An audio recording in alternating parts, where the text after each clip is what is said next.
Thanks for joining us this week. As you can see, we are having an all-female panel this week, minus Aijne, who will be moderating everything, to address entertainment regarding race and sex. Just to keep things consistent for anyone who hasn't been with us in the past, I wanted to go over our mission statement of what we're doing and why we're doing this.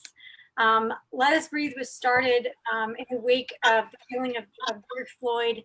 Aijne, Jarreau Williams, Lauren, and myself decided that keeping the conversation going was not only important, but necessary in more of a public forum. So our mission is to foster a conversation regarding the human rights battles we're fighting and create a courageous space in which to do that, to honor and recognize that we as a society and a human race are fighting a human rights battle, to be proactive and positive when possible in creating a change in us as individuals, our teams, our companies, our community, our nation, and our world, to educate ourselves and others about human rights issues, and to approach each conversation and meeting with love and compassion. With all that said, I am Rebecca with Lucy Black Entertainment, for those of you who don't know. And Lauren with Lucy Black Entertainment. And I am Aijne, and I know you guys love my long locks. I've been working on my look as a female this week, but I'm Aijne Williams, owner operator of Upper Octave Productions, which is a live sound production company. Also do lighting and video. That was for you, Rebecca. Appreciate you. And yeah, I just want to welcome you guys. We want to kick this thing off. Ladies, this is for you guys. It's about you guys. Men, you can jump in as well, because we can learn a lot of things from these ladies and from a lot of ladies in the industry. But I want to first start by saying that traditionally, like back in the day, you know, women have been seen as sex symbols, as, you know, mothers, bearer of children, as non-working class individuals, as people stay at home, you know, mothers and stuff like that. And so it's hard for them nowadays to garner, even still nowadays, to garner the respect in the working class, especially in industries like ours, the entertainment industry, that's dominated by men in one way or another. So I want to ask you guys, ladies, and this I want to ask you first, how do you feel? Is your perspective the same, that it's a male-dominated field, and how do you feel about it? What's your perspective on it? Have you noticed that there's a certain level of disrespect for women or disregard? Oh, yes. And hi, everyone. I'm Anissa, and I sing with Lucy Black. I am probably the youngest in terms of experience with agency bands.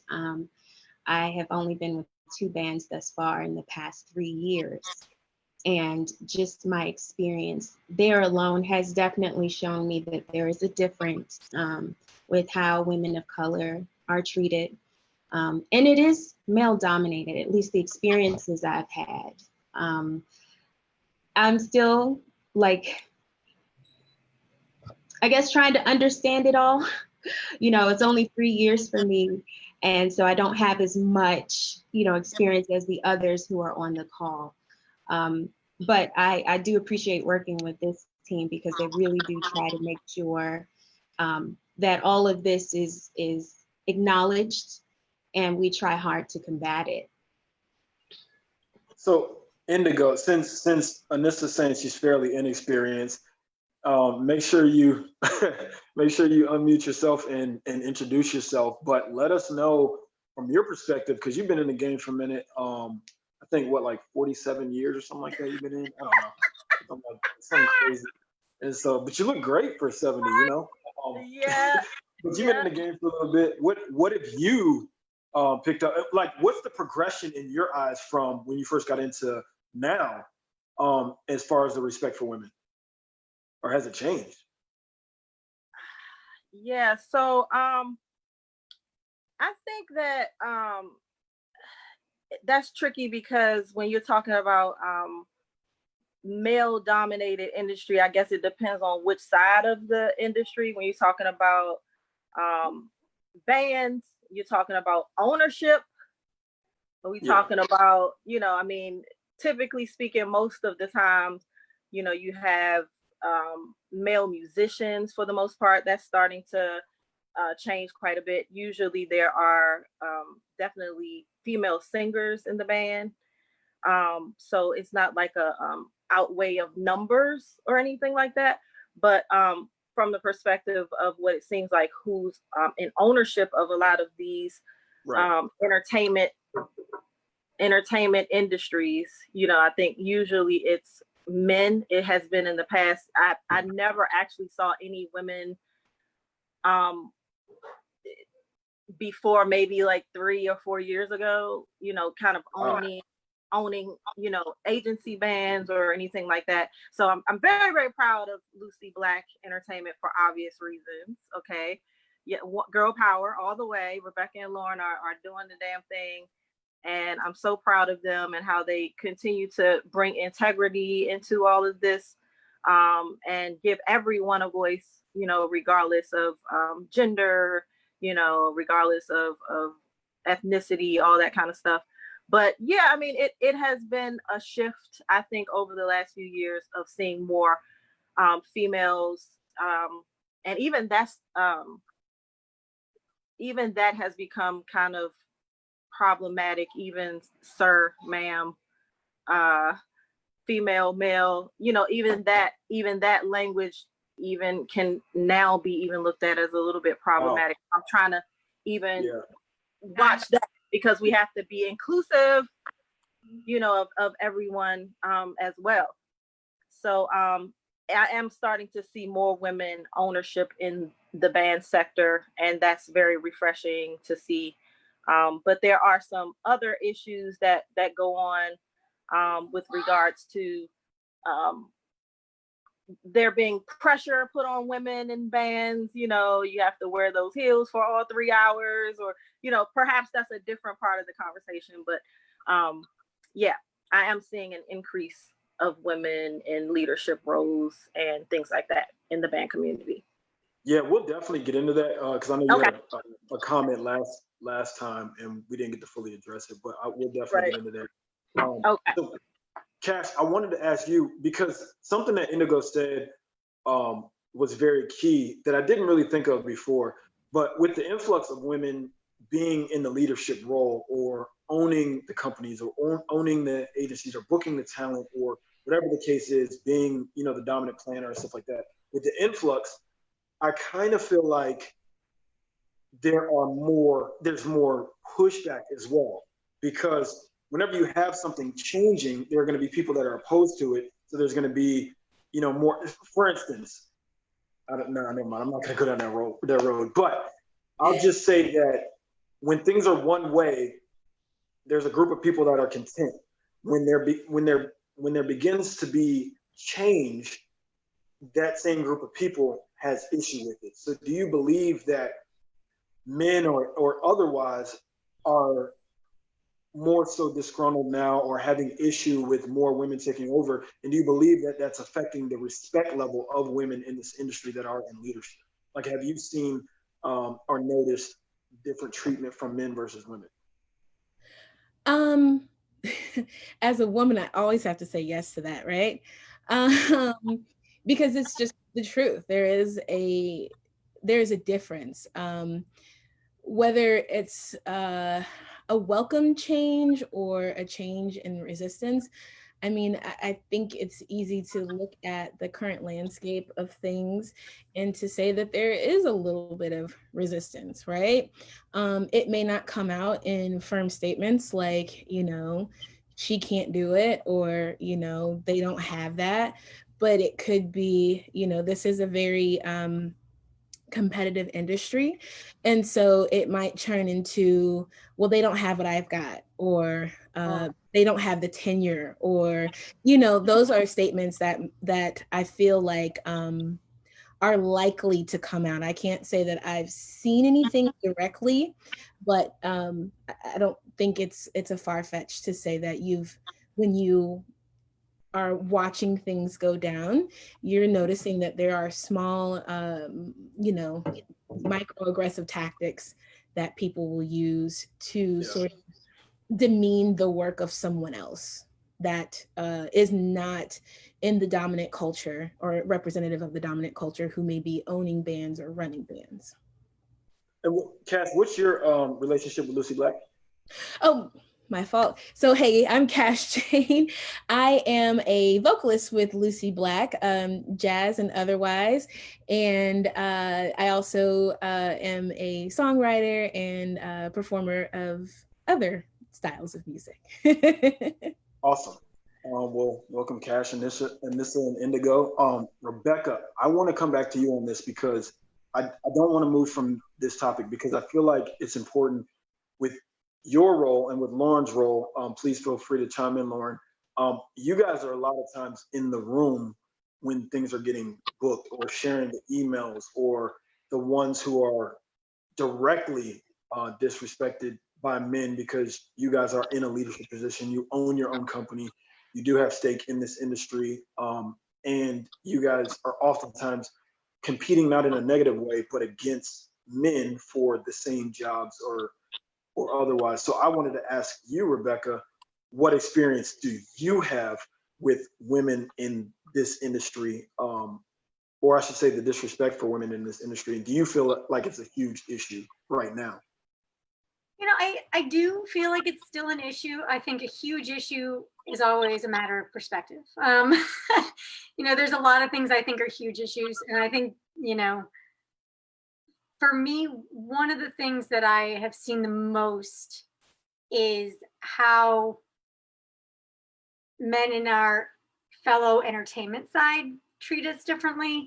I think there's also maybe a stigma against women for people who are planners or venues, things like that, of can we do the job well? Are we going to be as good? Or this is new, I like what I'm used to, and whatever that means to you. You know, in terms of being disrespected, we've heard a lot of things over the years. You know, even before we were owners, there were definitely times where we would get people not wanting to talk to us because we weren't we weren't in charge, or even though we were, or you know, they felt more comfortable talking to a man. Or they got secretaries. Oh yeah, that's my favorite. Yeah, people who had known us for years when we started this company, they were like, "Oh, we thought you were secretaries." I was like, "Okay." So interesting. So interesting. Yeah, and just, I mean, just even little things of like how clients treat you differently. I mean, men and women sell differently. We run a business differently. We organize things differently. And so I think sometimes when you're dealing with a corporate client who's used to having things run a certain way, maybe they aren't as comfortable with how we do things, even though I think we're pretty dang good at organizing and keeping things streamlined. But yeah. We are. Well, We're probably a bit more softer and kinder in our approach as opposed to more hard and cold. Yeah, which can be a double-edged sword, you know?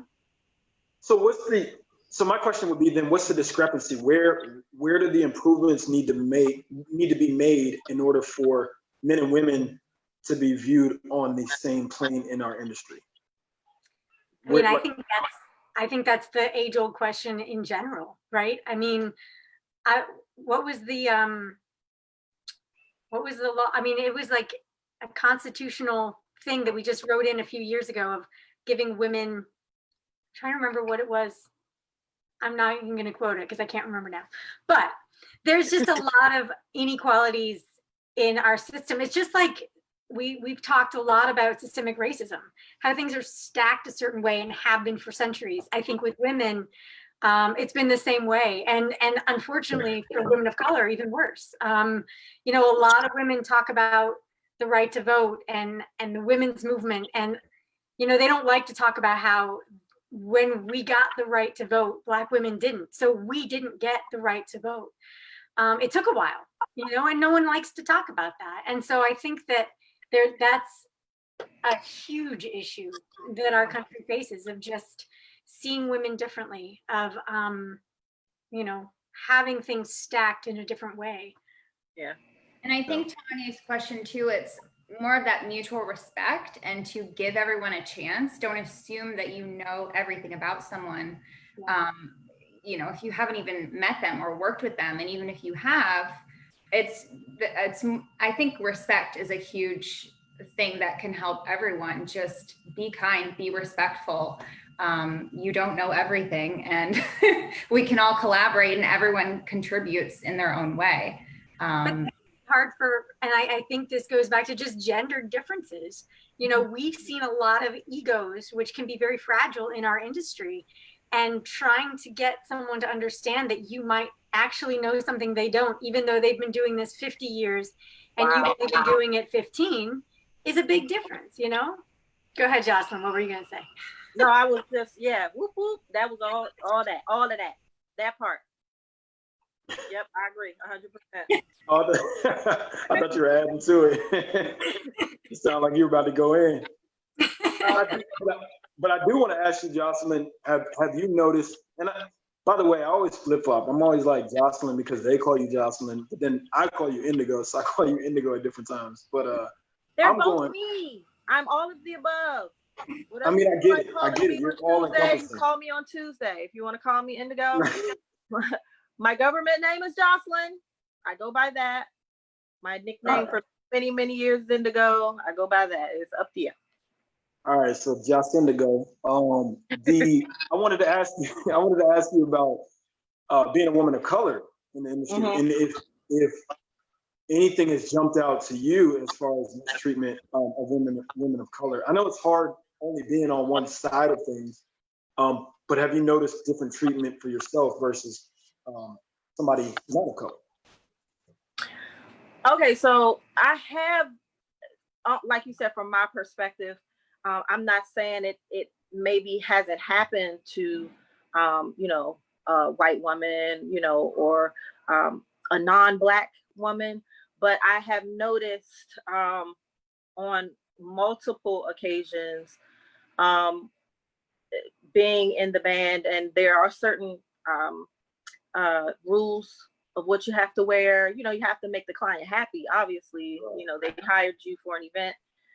You want to make sure you're wearing their color scheme. You want to make sure you're wearing the type of, whether it's black tie, whether it's, you know, different types of things that they specify. So you always are professional and make sure that you go in those lines.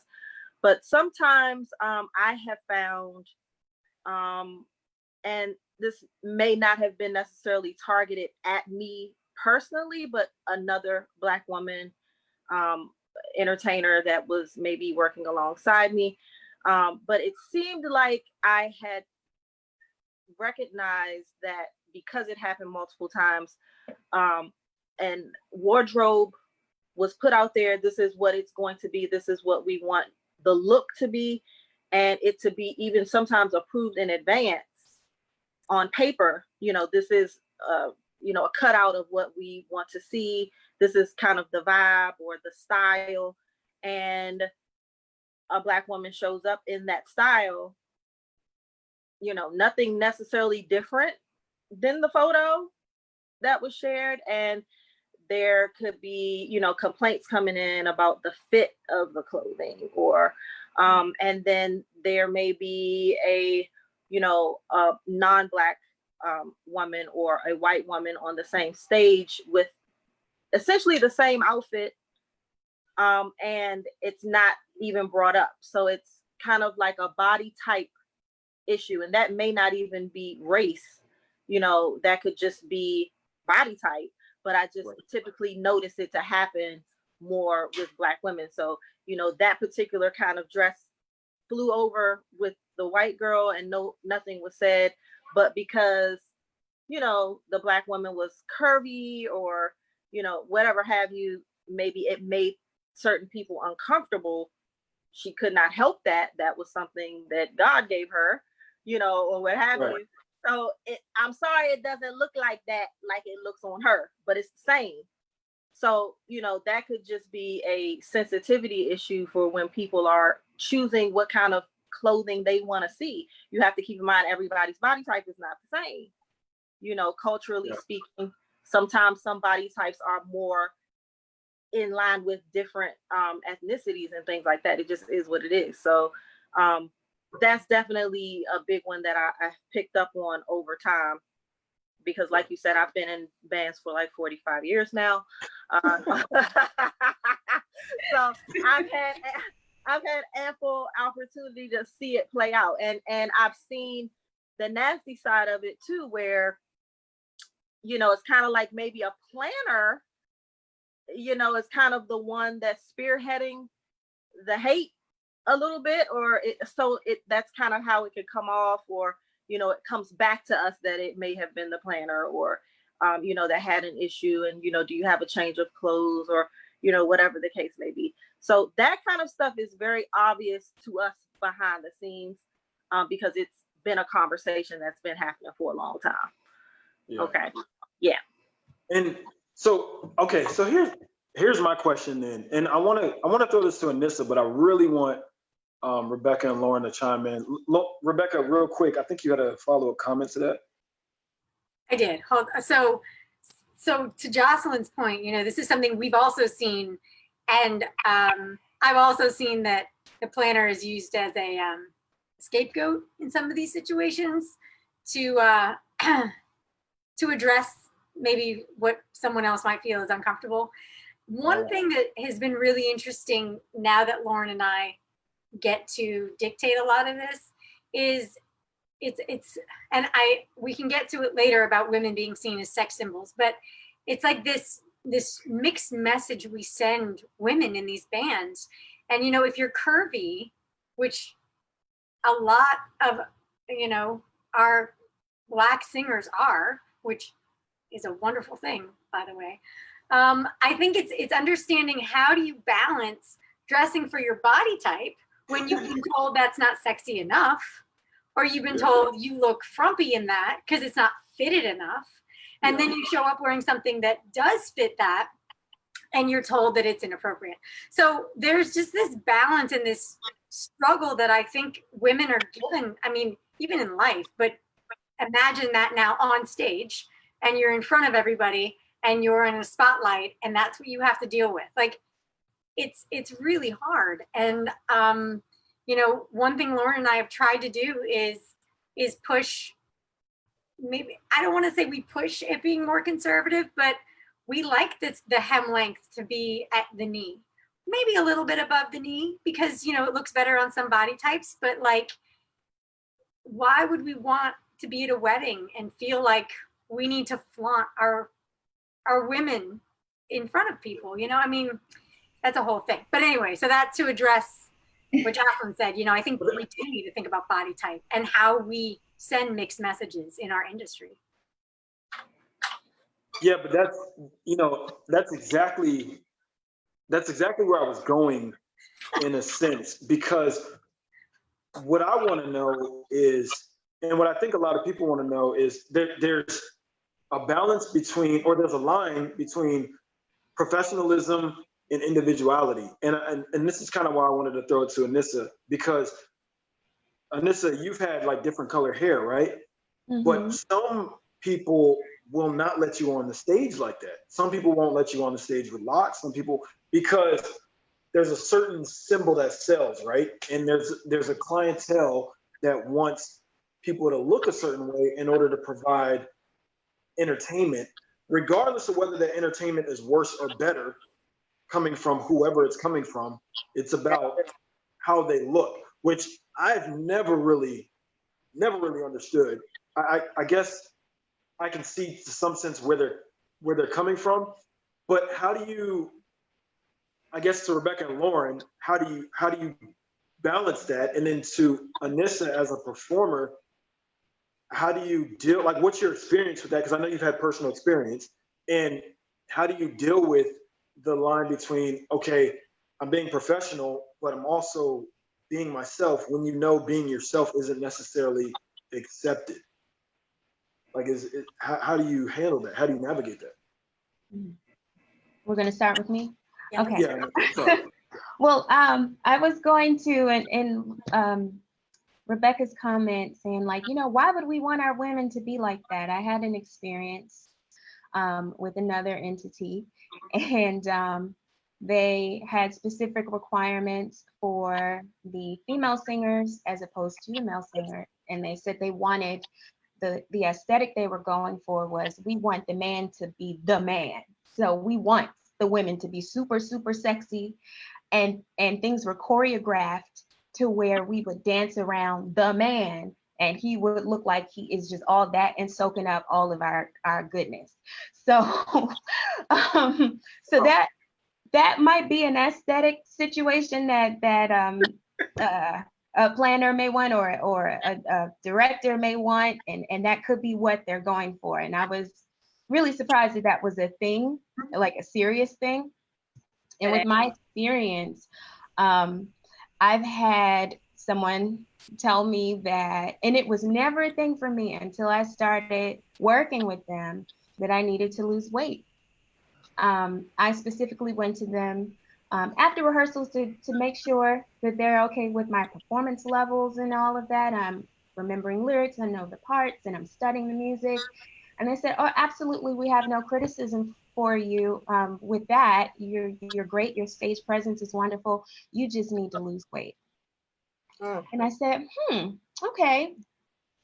And from that point on, for months, at least 6 to 7, 8 months, that was their thing with me. I can't criticize you for any other thing, so I'm going to criticize you about your weight.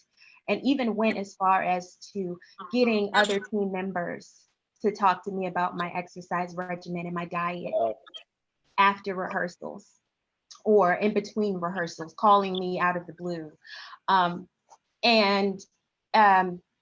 As a result of that, I became really insecure. And at first, this was not something I really had a problem with or even thought that people were thinking about. I know I've heard extreme scenarios of Hollywood, and in mainstream, things being really strict about your weight, but that was never a thing for me until then.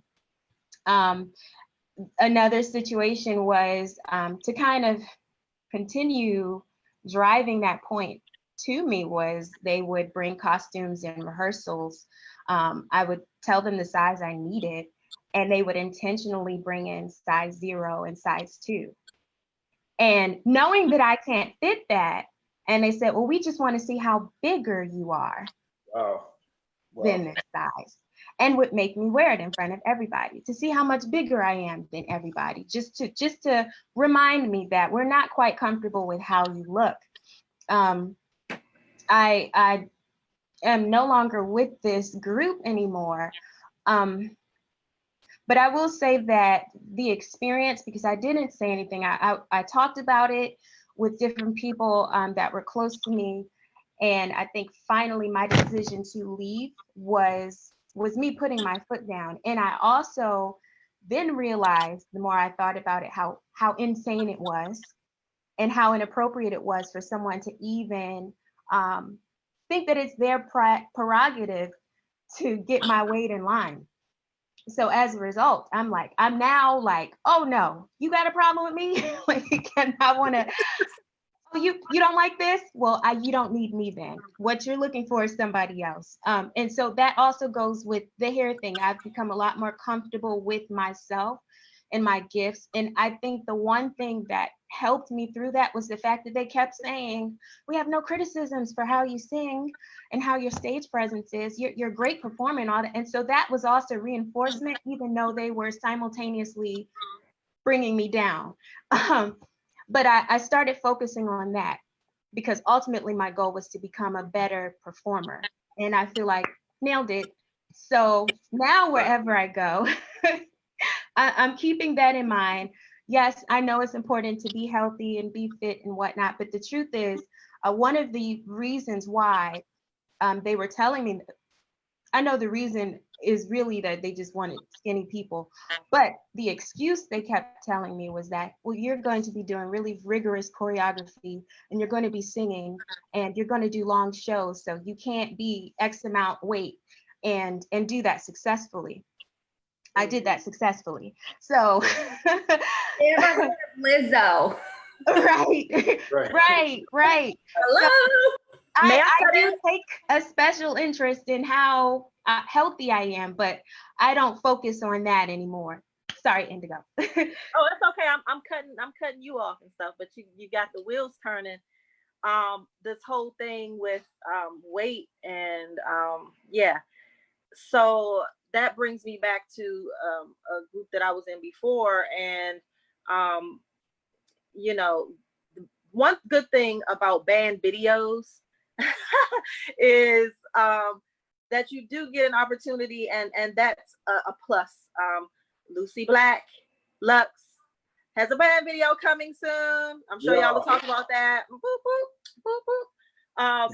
But the good thing about band videos is that it allows clients, planners, different people to see the scope of people that they are looking at. They're looking at a whole package. You know, some people have what they want or what they envision in their heads, and then they see it all together, and then they're like, oh, that's what I thought I wanted, but that's not the kind of singers that I want. I want people that can really nail Motown. I need powerhouse vocalists. I need this, I need that. So I'm open to looking at this kind of band and not really be so, you know, worried about the size of a person or whatever the case may be. I don't even know what these people were talking about in this, because at the end of the day, you're not even big, but I guess if they wanted zeros, then it is what it is. But it works. It's a double-edged sword, because videos also, where I'm going with this is, I was in a video, and band members do change sometimes. You know, things change. You have band videos up for, you know, years at a time sometimes, and you know, you get women in your band. Women give birth to kids. Women, you know, right. Everybody has body issues. It's not just women, but we're the only ones that people really focus in on like this when it comes to being in these bands. I've seen men have significant weight gain in band over a course of time. I've seen it. You know, I've seen men age, you know, physically in their body, in their face, things like that, and things that aren't brought up at all when it comes to men are brought up with women. So I remember at one point being told this was maybe 3 years after I had done a video, 3 or 4 years after I had done a video, a client had seen, and they were like, they want you to wear that outfit that you wore in the video. And I'm like, I can't fit that outfit. You know what I'm saying? I mean, some people drop, you know, weight and get smaller than they were before they had kids or what have you. That's not my testimony. You know what I mean? So whereas I might have been a 2 in that video, I can't wear that dress, but I can wear something that is as dope as that dress and look as fire as I did in that dress, in something that fits me better now. So even that coming up in conversations, you know, they want you to wear that. That's the look that we're going for. I'm like, you have to modify your entire mind, because that's not the person. That's the person, but that's not the physique that person has. So you don't want New Indigo to wear that dress. Okay, you don't want New Indigo to wear that dress to the gig. Okay, because you're gonna be getting different kind of complaints then. Right. Okay, so it's just all these different kinds of things that they just don't take into account, and it's a big deal. These body changes that we have, you know, it works both ways. The videos are great, but the videos also sometimes, depending on how long they've been out, they don't have a true representation all the time of the now people, you know, what they look like now. You know, some people lose weight, some people get into fitness and different things like that. It just depends. So are you getting a really dope performer? This person is still the most attractive person. They're still singing their face off. They're still performing and getting your party started, getting y'all on the floor. Why is this coming up, people? Come on. Yeah. So I have so many thoughts happening. That's why we need to do this more than once. Yeah. So just as a broad stroke, one of the things I was doing before we came on, like just over the last couple of weeks, as we've been talking about having an all-female team, I've really been thinking about why or how did we get to the point where women are seen as sex symbols for a wedding, right? And actually that specific phrase, I know for a fact, has been said to female singers auditioning for bands. Thank God it never came from any team I was in, but I have heard some women being like, oh, they're beautiful, but they're not sexy enough. Like that phrase happens all the time. And so I was thinking about it, and I actually tried to do some research of when and how wedding bands turned into what they are now, which is kind of like, I couldn't find anything. Just don't, I'm gonna have to like do my own research there. But Right. I did say what? Tell us in the comments. Yeah, right. Yeah. But I did start thinking about how, you know, how the evolution of weddings started, and even down to like first dances and special dances. That all comes from the ball, right? When Victorian era ended, World War II ended, people started doing bigger weddings, and that model came from a ball setting. And so when you start thinking about how it evolved with women being now in the bands, because I think men mostly were the band, except for maybe one singer for a very long time. And you think about how art imitates life and life imitates art, and how women became sex symbols in the music industry. And I think that permeates what we're seeing right now. And because it is such a male dominant industry that we're in, and historically the men were the ones buying the bands, I think that's how it all kind of evolved. And it's really cool because this is something Lauren and I have talked about, maybe not in these specific terms, but how do we create an environment where we're showcasing, like Jocelyn said, amazing singers, having an amazing party with just the talent. And to me, the personality of your singers is way more important than their physique in a lot of ways. Like if you have a dynamite singer with no personality, can't interact with an audience who looks like Barbie, What kind of party are you gonna have? what kind of party are you getting? So if you can curate a way to help your team dress to showcase how great they can look, you know, and that's something we've been working on. Like we bought dresses for our girls for the last video we did. We sent them photos the whole time of what they might be comfortable in, bought choices. We're gonna do it with the band Cash and Anissa are into, yay! Yes. But how do we empower our team and the men to feel their best? When women don't feel good or feel beautiful, getting up on stage and trying to be that person, Yeah. I don't understand.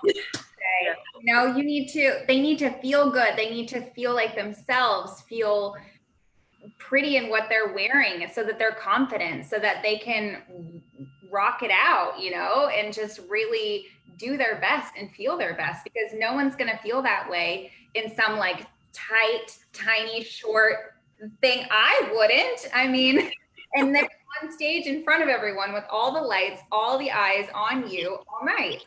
Why does anyone think that that's a good idea? And I think it stems a lot from, and there's nothing wrong with this. I think that there's a way to reconcile these worlds, but it stems from also planners and designers wanting the band to reflect the look of the environment. Well, most planners and designers aren't creating a sexy environment, let's be honest. So we can find outfits. I mean, like I love jumpsuits. Oh my gosh, we can find a jumpsuit in a fancy style that looks fabulous on the body type of the person singing, and all the front line can look cohesive and beautiful, and it doesn't have to be this thing. And I think, you know, and one thing that Aijne mentioned was hair, like having locks. I've never really run into anyone who said not to have locks, but I also don't open that door. We are like, that's not a conversation we're having. Like, Right. That's our team. I think that's super important. Oh, I'm sorry, Lauren. Oh, no, that's okay. I was just going to say it's that whole, you know, issue of whitewashing. You know, they want this look that is typically more white, and that's not really fair with a billion different kinds of people in this world. I mean, it's silly. I agree with you. I totally agree. I think the big thing for me that as we've been talking is I don't want to say that that can't be a possibility for all women, all sizes. I mean, if, you know, I think we need to empower our female artists to make the choices that they want to make stylistically, as long as it is it suits what the client is needing, what we're trying to represent, right? So this is, to me, it's not okay to be sexy, or it is okay. I think it's just about empowering women to choose. And then if those issues come up, just like you said, Rebecca, either it's a non-topic, you know, or you steer the conversation to where you have to let the client know that, hey, everyone's an individual here, and as long as, you know, they meet certain parameters, right? Why are we even discussing things like this? And I think too often we have let you know, and I'm not saying that the client isn't important, but the client can't dictate everything. And you have to understand like who you're putting into your band and what is being created with that look or those people and that image.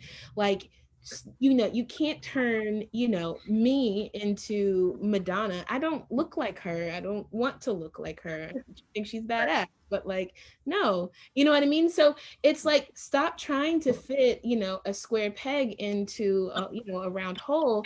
Let that square be the square, and let's find a way to work that square somewhere. I mean, I feel like that's the biggest issue that I've personally seen as I've worked in different bands or I've auditioned for different people.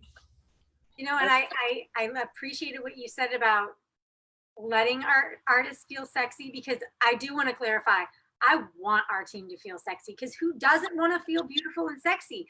I think what I'm trying to say is actually projecting them as sex symbols, if that makes sense. So like that, like the oogling and the inappropriateness that comes with that, there's no need for that, especially at a wedding. So that's all I got. I think that pop culture, like, you know, you guys hit on this earlier, has a lot to do with that also. I mean, you know, if you have somebody that can slay Beyonce and they have a song list of, you know, Rihanna, and sometimes they just want to see someone who can come in there, and everybody has seen Beyonce perform live and she kills it, and there's plenty of other singers who can kill it, and they see them in clothes this small, and they're like, but you're singing Beyonce, you can wear something this small too. And it's like, yeah, but you know, we're all artists, but we're entertainers in the sense. We're not necessarily artists for wedding events, or artists. We're not expressing ourselves artistry wise. You know, we're I guess you can find a way to do that in what we do, but we're being paid to do a specific task, a specific job. You know, people want things the way that it is on the radio. That's what you got to give them, and you do a great job at it. Do what you do, make it pop, you know. And yeah, I can do a Beyonce move, but at the same time, there has to be some kind of boundaries put up when people have to understand that you want Beyonce, I can give you Beyonce, but I'm not Beyonce. You know, these are not, this is not Rihanna in the band, okay? This is Jocelyn, this is Indigo in the band, this is Cash in the band. She can slay a Beyonce song, but she's, you know, these are not the types of attire that she would feel comfortable in. But let me show you, this is 100 other dresses that she rocks out and looks great in, and it's totally appropriate for the moment and for singing for 3 hours at a time on somebody's stage. Not to mention you have to wear heels mostly the whole time. That's a whole nother show probably, because we can do a whole show off them heels. Y'all know how I feel about those heels, child. But anyhow, yeah.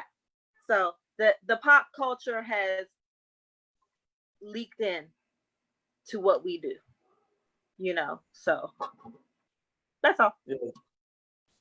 So the hard part about it all is this is a money-driven world, right? And not that it should be, but it is a money-driven world.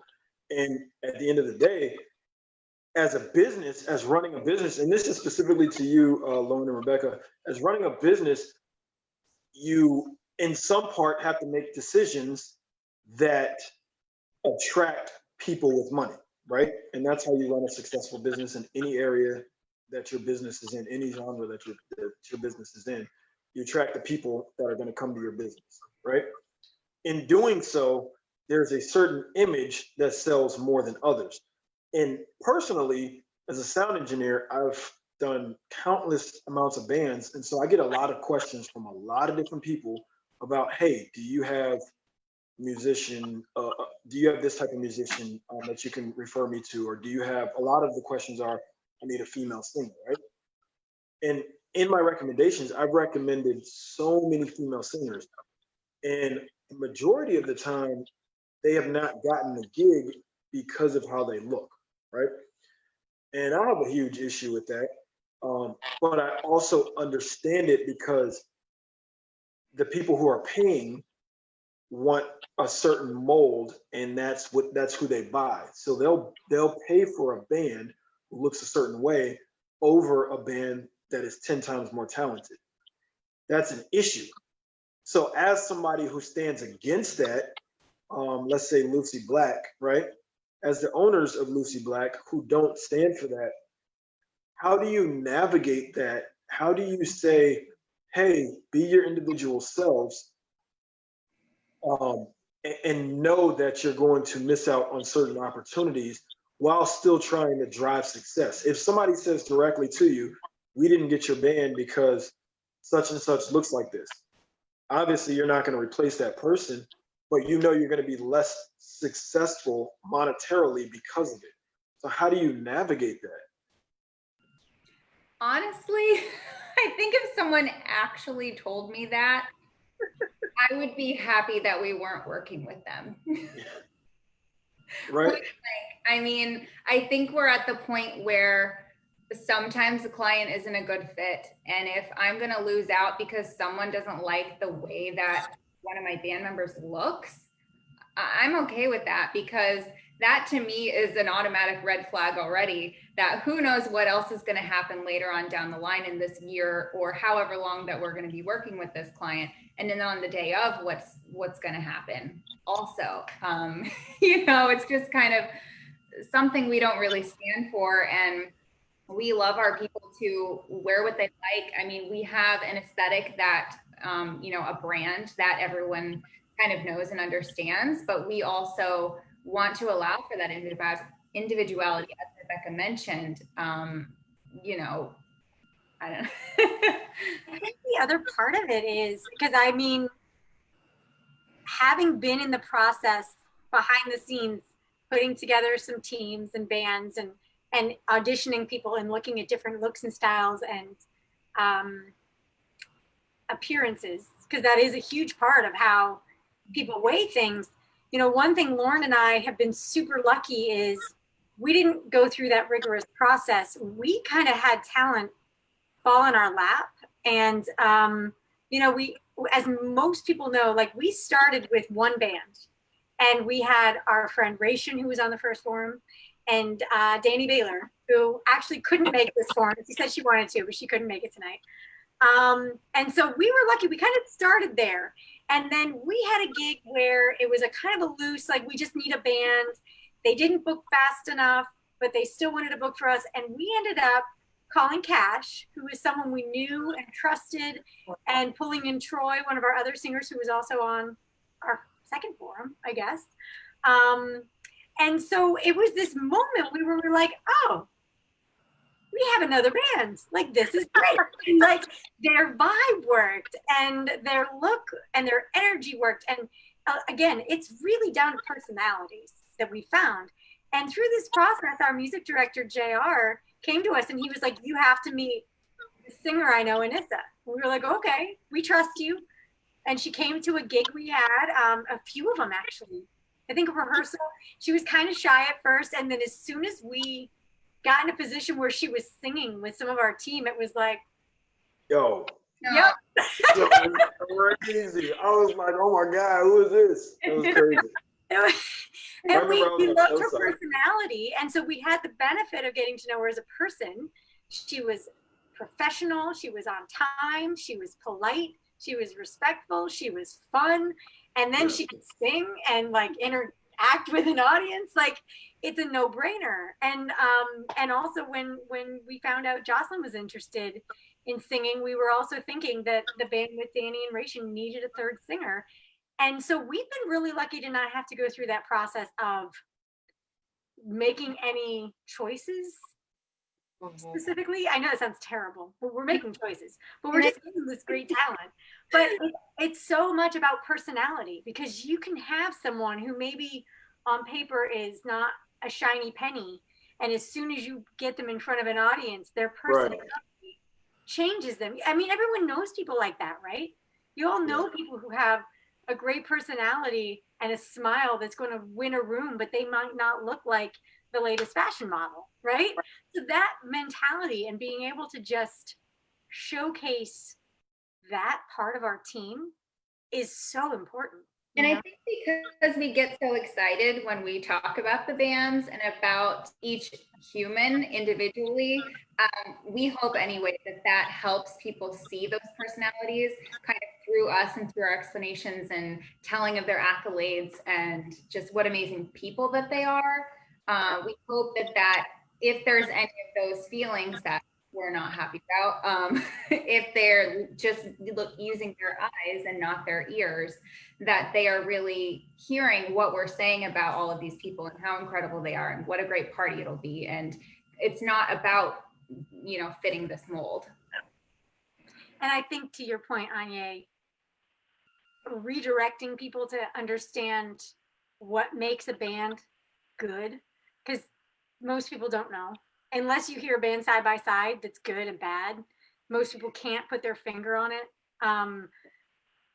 But if we actually had someone come to us and say, we didn't hire you because of that look, we're good over here. You can create a beautiful aesthetic on a myriad of body types. As long as you have the right personalities, it really makes the magic. Yeah. And it is magical. I mean, anyone who performs music gets that, you know, that energy. So then, I guess piggybacking on that, why do you feel that? I mean, other than people are shallow, but do you feel like the band leaders that are looking for these people of certain body types and certain looks, do you feel like it's them, or do you feel like it is what they believe the client is looking for that's causing them to, you know, make these decisions, or tell Anissa that she's got to lose weight, or, you know, Indigo to fit into some old, you know, outfit or something like that? It's them. It's them. Yeah. Both. Honestly, I really do think it's both. I think that we are in a time, and I think everyone's feeling it. Things are shifting, and they're shifting fast. But people who have done things a certain way for a long time have probably not stepped back and taken a look at why they do it that way. And that's just how they do it. And that's what sells, and that's what historically has sold. And I mean, it's just like when Dove came out with their new campaign, what was it, probably a decade ago now. What was it called? But just showcasing that everyone can be beautiful in their own skin. You know, not colors, all everything. Yeah, not having to fit into a specific body type. That's something that hasn't really hit this stage yet. But I do think that as more women planners are becoming more cognizant of what you ladies deal with on stage and behind the scenes, and what we have to deal with clients, I think more people are going to be more open and receptive to not seeing it that way. It might take time. We haven't yet had anyone tell us that our team doesn't look good. We've had people tell us that we need a professional video, which we now have.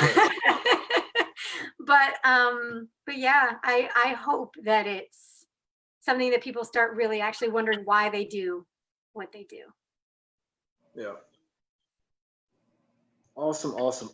I wanted to ask you, Cash, specifically, do you feel like the playing field is becoming level between African American women and non-African American women in terms of being a lead, in terms of being a lead singer, the things that you guys are able to do, not necessarily attire-wise, but the acceptance, you know, from audiences and from crowds and stuff like that. Because I think we play, I would say, predominantly non-Black events, I would say. So that, I mean, you should have a good feel for the reception, you know, on your end of things. I would say yes, but it's really slow. I'll say that. You know, I think, you know, the word on the street is like, you know, everyone's valuable, right? And luckily we've got all kinds of people out there in the ether doing all kinds of things.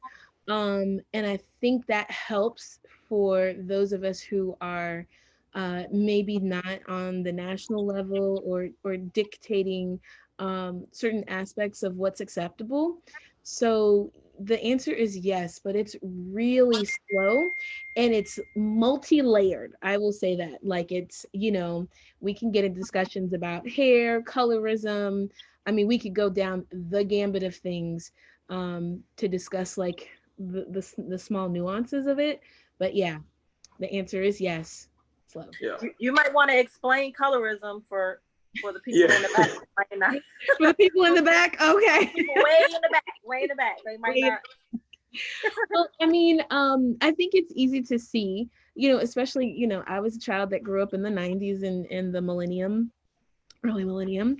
And I think it's really easy to see how certain artists thrive a lot better based on looks. And anybody who knows anything about the 90s knows that they used to call them the light skinned boys used to have it, right? And then Wesley Snipes went and turned it around.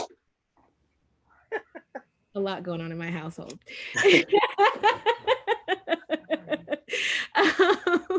It's okay, babe. But yeah, the big thing is that, you know, it's something that stems from hundreds of years ago, basically, and there's a whole lot of history behind it. But, you know, if you were lighter, essentially closer to the dominant culture, you were more revered and you had easier access to things. You know, we're talking about slavery, so maybe you were in the house, you know, down to, you know, even currently where you're still seeing issues of skin color come up. I mean, there's even international artists who and celebrities themselves who are still investing in skin lightening regimens to basically achieve some look that they think is going to get them more notoriety, more acceptance. And that's, I mean, I can definitely say as a darker skinned Black woman, I have seen those things play out. Even prior to arriving into the entertainment industry, there were other industries I was in where I'd have to send headshots, and there were always these questions, but my lighter skinned friend, you know, would always be pulled in a little bit quicker than I was. So she had like double the gigs. So that is a critical issue in what we're discussing. So when I'm saying slow, I mean, we're still pulling layers, you know, so you might see a few more people. You might see, you know, size wise, we've mentioned Lizzo, you know, back in the early 2000s, artists like India Ivory, she was an anomaly at the time, you know, she had, you know, I Am Not My Hair, she had a whole song about it. So those things, like, but mind you, that song was 20 years, almost 20 years old. So there is definitely changes that you see.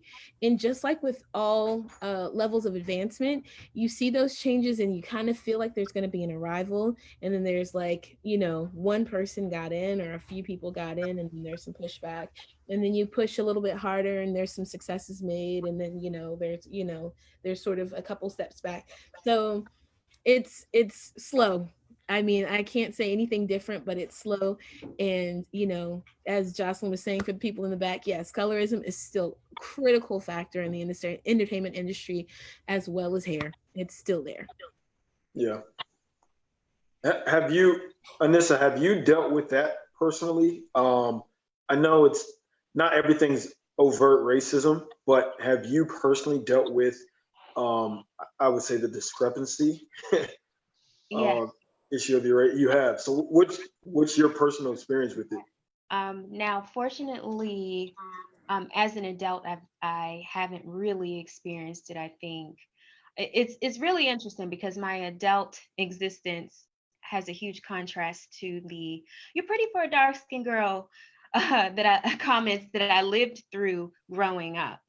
Yeah. And "you're not even that dark" were comments that I would get regularly if if the topic of color came up. But in school, most definitely it was a bullying factor. There were two teenage boys. I was a teenager who made it a point every day to tell me that you would be so pretty if you were just 5 shades lighter.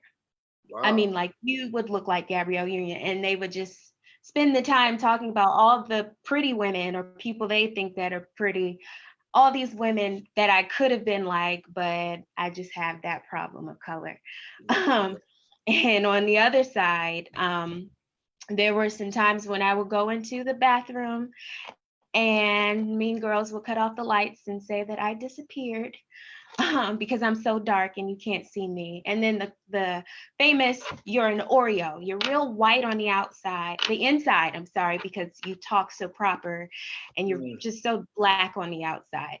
So I've dealt with that, and my current life is not as horrible because that did send me to a downward spiral. It did. My teenage years were really, really rough, and it took me a long time to get over that. It really did.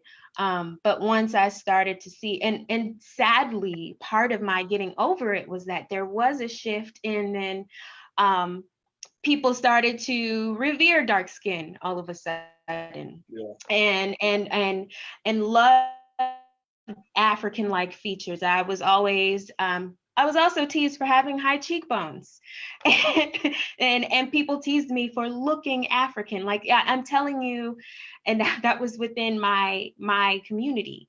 So I've had a lot of experience with it. I'm so glad that we're a lot less ignorant now. And one thing that I make sure I do, I have nieces and nephews, and I let them know that there's no scale of value that is linked to the color of your skin, and that you are beautiful just as you are. You're That's beautiful well if said. you get a little bit darker than it by the sun. You're beautiful if the winter has lightened that tan. It doesn't matter. You are beautiful. So that's I have had a lot of experience with it, unfortunately. But the good thing is I know now that it was just ignorance, and it's not something that I can cry about, because I did cry many tears over it for many years, and it affected how I saw myself. And I said, it's not like my hair has a problem. It's not like my teeth are messed up, but it's my skin. And I literally cannot change that. I cannot change that. And that broke my heart for years. Wow, that's pretty heavy. That's pretty heavy. I wanted, in that same vein, I wanted to ask you ladies, you three singers, I wanted to ask you guys, have you guys had the on-site experience at a gig or at an entertainment function or anything of that nature where somebody thought you were somebody else and you knew it was because you were Black? Like, asking you to go get them some more shrimp or something like that. Because oftentimes we wear the Black dresses and the Black suits and stuff like that, and we look like, I don't want to say the help, but not that we should be on stage, and we're characterized specifically because we're Black. Because I've had my own experiences, but I don't, I want to see if you guys have had those experiences. I have to say nothing directly related to this industry in particular. Okay. I've been lucky in that way, or maybe I just didn't notice or didn't care to notice. But there have been many times in my life where there was an assumption of what my function was based off of skin color, or there was an assumption of what I would look like based upon, as you know, and this is the Oreo situation, what I would look like based upon the way I spoke. So, Gotcha. you know, so nothing directly for me in the industry, but there are countless stories. You don't have to look far. So I don't have them personally, but yeah, I don't think you have to look far to see those experiences. I assumed Indigo would have, just because, you know, she's 45 years. no, but she's been experienced with like so many different bands and entertainers, and been so many different venues. I just assumed that you would have come across it, but that's good. So what's interesting is I actually had an experience like this when I was 17. I played in, so I started events when I was like 14. So I played in string quartets and string orchestras. And one of the groups I was in was a strolling group. We memorized everything and we walked around.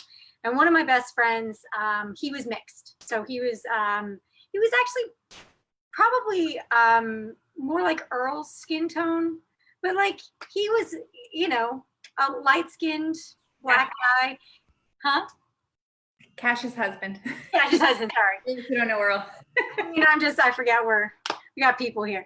You saw him earlier in the mirror. Yeah, he was in the mirror. Right. That guy. But what's funny is we're at this country club, and it's a very stuffy country club, like very stuffy. And he's in a tuxedo. I'm in a lace black dress. He and I were together in like the dining room. And this is a very exclusive club. Like, I don't think they allowed in African Americans until the 90s. Okay. So we were in the 90s when this happened. This had to have been 99, 98, 99. He and I are standing there. We actually have instruments. He was a cellist. And maybe he was a bass player. He was a bass player. Chris is going to kill me if he ever sees this. So his instrument's lying down. I have my viola. And a woman came up to us, to him, said, "I'm sorry, you need to use the back door next time." And walked away. And I was like, what just happened? Because she didn't say a word to me. And I clearly was there as an industry service person. It was mortifying. This poor guy, like he was like, I have never been told that. Like, it was so like from a movie, it was bizarre. Yeah. And I had not actually thought about that experience until the last few weeks since we've been doing these forums. It was humiliating for him. And it was just like both of us were in such shock. We couldn't even say anything. Like, it was so weird. As this happens to me in those situations, I'm so shocked. I can't say or do what I wanted to do. And then when I go home, I'm like, man, I should have done that. Yeah. Right? Anyway. So, but what was his response? He was so polite. I mean, he's the nicest guy in the world. And he looked at her and he was like, "I'm sorry, ma'am. I didn't know," basically is what he said. I didn't know. And then she walked away in a huff and he just let her go. Wow. I actually have experience with that. I just jogged my memory that scenario you played where I was an invited guest to a donation gala in DC, and it wasn't many people of color there. We were sprinkled in between, and it was hundreds of people. Despite my being dressed up, people consistently came to me to ask me to get them water, to get them coffee, to show them where their seats are. And I really didn't know how to take it because that's not something I had ever at that point experienced, but I just let them know that you would need to find someone who works here. I don't work here.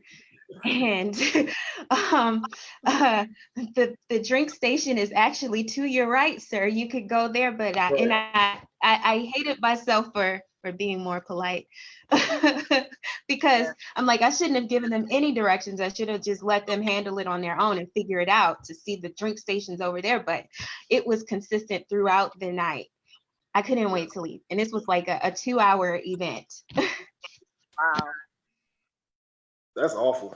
It's kind of interesting how it's almost like the expectation is that you're supposed to be polite, you know, to make someone feel good in their ignorance when they're imposing their stuff on you. It's like, but I'm the angry Black woman if I go off on you. You know what I mean? So it's tricky. That's very slippery slope ground right there, you know? It is Indigo. Yeah. It is. I've definitely been accosted by 3 white women on the street during an event in DC who claimed that I stole an umbrella. And I was new, like I had just, if you know, you don't know my history. So I graduated from Howard in music, and for a couple of years afterwards, I was waitressing. And in 2011, I was like, man, I am going to stop. And I am going to just be an artist. I mean, that's what I came here to do. And that's what I want to do. So I was giving it a go and scared to death. At every turn, you know, financially, I was scared of the outcomes. And I remember just being in a constant state of distress. But here we were going to this event in DC. Basically, I'm not going to name it, but it was the event where it happens in September. You go around store to store, and anything that you purchase goes to serve, it's like fashion, for something for fashion. I'll just say that. A friend and I went. It was raining. I forgot my umbrella. I literally clamored over every dime that I spent. I was so nervous to even like be there, but I wanted to present myself as this artist, you know, functify myself up and, you know, get crazy and love it and whatever. And I remember right as I stepped out of an H&M with my freshly purchased umbrella, these girls came up to me and claimed that I stole it. And so, you know, of course, a few things ensued. And of course, it's that same thing, Indigo, where you're constantly like, okay, I don't want to be angry. I'm here for a purpose. I don't want too much attention. But in my mind, I'm fuming. And I proceeded after that event, you know, I told them kindly, you know, thank God I didn't beat them with that umbrella, but I kind of told them that you are being mad offensive right now. And please leave me alone. And then I went and I drank myself into a stupor that night. I did. And it took me some days to work my way through that emotion. I won't even lie. But luckily nothing in the industry world has happened to me that, you know, gosh, that offensive, but you know, it's that same thing when you're posed with those things, you know, to go through the gamut of things that could happen, or, you know, what should I do in this moment? If you're not prepared, oh man, it can really send you to places for sure. Yeah, absolutely. One Yeah, those are. I would also say that one thing that makes it difficult in responding to things like that is sometimes, especially if it's connected to an organization you're with, you're like afraid of ruffling feathers, and you're afraid that, okay, I really want to be a part of this band or this gig, you know, I don't want to lose it, so I kind of just have to take it. I'm finally getting to a point where I'm getting out of that, but there was a point when I was afraid to actually speak up for myself, because I'm like, well, they'll just throw me away and get somebody else, and I really don't have any prospects right now. Yeah. I know that's a discussion for another time, though. Yeah. No, that's a very tough position to be in, and I want Rebecca and Lauren to wrap us up as the owners of Lucy Black, but I just wanted to thank you guys. Shout out to Ali Lamont for tuning in. Make sure you guys, even afterward, if you're watching this while it's not live, make sure you get your questions and comments in so we can direct them appropriately and respond to you guys. And we always want to progress in everything that we're doing in all these discussions. We want to progress. We want to get better. We want to raise awareness about certain injustices.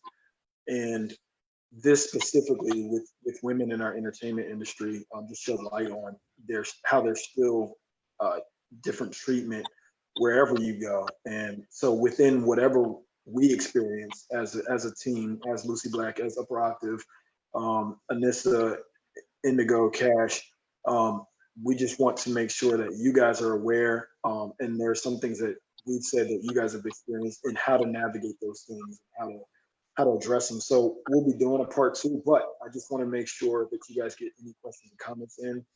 And once again, I am Aijne Williams. Thank you, Anissa. Thank you, Indigo. Thank you, Cash. Thank you guys so much. Yeah. And Rebecca, if you could, you and Lauren, just go ahead and wrap us up. Yeah, no, thank you everyone for joining us. I hope that, I hope we've just started the conversation. I know Allie's one of our planners who we love. So it's so great to see, you know, this whole movement of women supporting women even this week. This is pretty timely. So would love to have you ladies back and do this again.